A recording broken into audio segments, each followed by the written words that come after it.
Welcome to Raw Talk. Link down below as always to credit WWE for putting this together for me. So, I expected this to happen after what happened over on SmackDown. It looks like they're getting away with the whole, this is the Raw title, this is the SmackDown title. I didn't ever think it was a stupid idea, but I'm definitely glad they went in this direction because now things can just go in any direction and it opens up more opportunities, I think. So yeah, Rhea Ripley, very similar belt to that of Seth Rollins, but a bit smaller with the white background. I mean, I don't mind it too much. I prefer it over, the belt from before. So that was really cool. And it was amazing how she got a standing ovation because people just can't help but marvel at Rhea Ripley. Like I've said before, and it sounded really rude until you heard me out completely. When it comes to the women's division over the years, okay? And believe me, I love women. But I did not like women wrestling. Even back in the Attitude Era, I used to skip over. Yeah, I know you're like, uh-huh. I wasn't into that shit, man. Making like Trish bark like a dog and, the pillow fights and, the baby oil wrestling match, or was that another channel I was on? Anyways, I wasn't into that. I was like, this is like ridiculous. There's a place and time for that kind of stuff, and I just didn't feel WWF, as it was known at the time, and a little bit of WWE, where that was just the place for it. It was just kind of awkward, and I never enjoyed it. So anyhow, it's rare that, with all due respect, that I see, a female superstar, and I'm like, oh, wow. I'm tuning into this. This is to be taken seriously. Like I said, Stacy Keibler. I love Stacy Keibler, but no offense when it comes to a talent in wrestling. Okay? Come on, now you can't compare her to even Trish Stratus or Becky Lynch or, just a lot of other people. Rhea Ripley, to get back on point, is probably like, wow. Like, and Trish and Lita and all that, those are my OGs that I love so much. And Charlotte Flair, man, I love. And Becky, and there's a few. You see, there's a few. Rhea's up there. Oh, man, is she great. I hope she has like a super long title reign. People have a problem with Roman Reigns' title reign. I hope she has it for a long time, man. She's just amazing. And then, so she was getting cheered, right? Because people are recognizing that. Then he comes out, he's getting booed like crazy. But like I said, he's growing on me. He's really comfortable in his role. And then, of course, Cody Rhodes comes out. This was cool, but then she answers for him because I guess she wears literally the pants in the relationship. And then Cody Rhodes defeats The Miz. I mean, The Miz, like I said, just getting the short end of the stick lately, but ultimately, I enjoyed myself. Wish we could see a little bit more from The Miz. Speaking of awkward, and this is like no disrespect, because as a person, I'm sure she's great. She's, like I said, I keep saying this all the time, but I'm repeating myself because she's a repeat. This person's a repeat on the show, so I have to keep commenting again and again. I mean, I really like Becky Lynch, and like I said, I've seen her in better matches. And when I see her against Chelsea Green, it's almost as if I get the impression like Becky Lynch has to take it down a notch to not overdo it, because it seems like, and maybe I'm just wrong, okay? I just don't feel like she can keep up. I'm not saying she's not a safe worker, because she is. She really is. She can sell the moves and all that. She's got something. But there's just, with all due respect, a lot of other superstars that I'm like, oh yeah, and then it's Chelsea Green. I'm like, woo, Zack Ryder's wife, she's a great person. But as a superstar, as a performer, I'm underwhelmed by her performance, if I could be honest.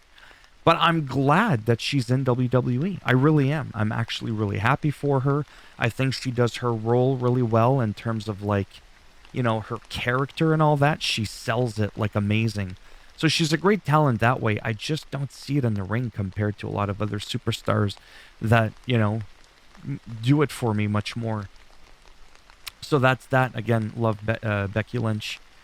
Damian Priest defeats Matt Riddle. This was a good match. These are guys that I really, really enjoy watching. I'm glad, Matt Riddle's back. First it was Riddle, or Matt Riddle, Matt.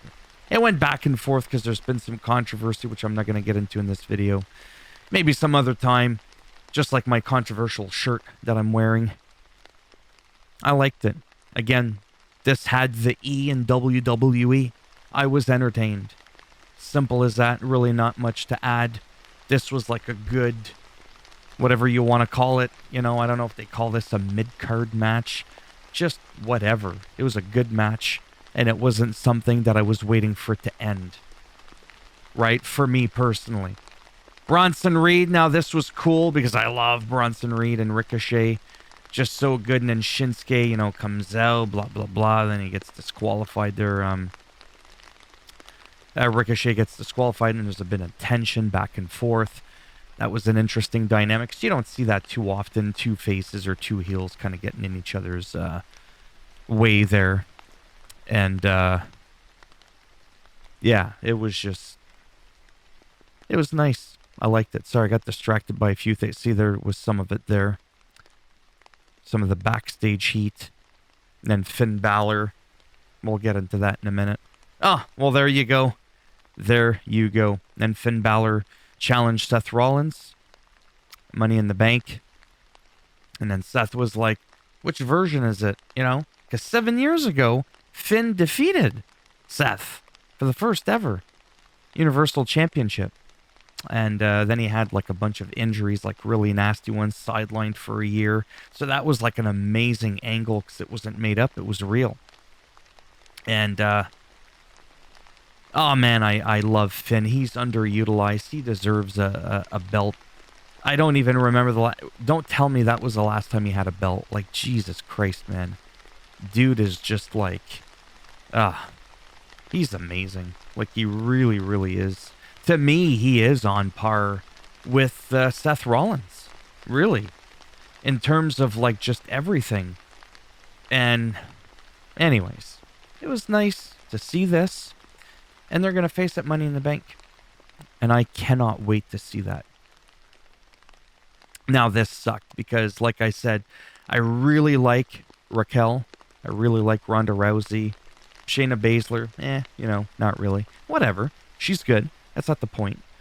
And it ended too quick because these two could have really gone at it for a long time. And it would have sold her, making her look stronger by not having her interfered. So I didn't like how the match played out. I liked the match, but I didn't like that it was so short, or at least stretch it a couple of minutes or something. I don't know. And Chad Gable defeats Eric. That was cool. A little one-on-one, and Maxine there with the little move on, she countered Valhalla there. That was just kind of cool to see. Seems like she's really growing in her role there with Alpha Academy. Because like I said, I don't know what's going on with the new tag team that we've had. The, that team there. Maximum Male Models. I almost forgot. I forget their names. But anyways, them. They don't actually bother me that much at all. I actually kind of like them more than the Viking Raiders, just to be honest with you. But I don't know what's come of them. And then for me, this was the highlight of the show. For me, honestly. Like, this was just... Like, this felt like a main event. And go figure... Gunther, and I've said this before, Ludwig Kaiser, and there's something about Giovanni that I'm just like, eh. So for me, and it sounds so rude, and again, I'm sure he's, nice guy and all that, it's not about that. And I think it's maybe because we've never really seen his personality, he never talks, and that kind of shit pisses me off. I mean, even Shinsuke Nakamura, with all due respect, can't speak all that well, but I love Shinsuke. We hear him speak. Like, I need to hear something. Solo is another one. Solo Sikoa is one that I adore, and he never talks. Giovanni, he's not doing enough for me without saying something. So I didn't miss him, to be perfectly honest with you. To see Gunther Imperium with Ludwig Kaiser, no Giovanni. Yeah, it sounds rude, but I didn't miss him. And this whole match, like I said, this was just amazing. This was a fitting end. It really, really was. This was like, for me, the highlight of the night. And yeah, that's it. I mean, there's not much else to say. I was kind of busy there for a while. Yeah, I saw some stuff there. There's some stuff that I don't seem to remember. Like, I might have, like, some of these are recaps from last week.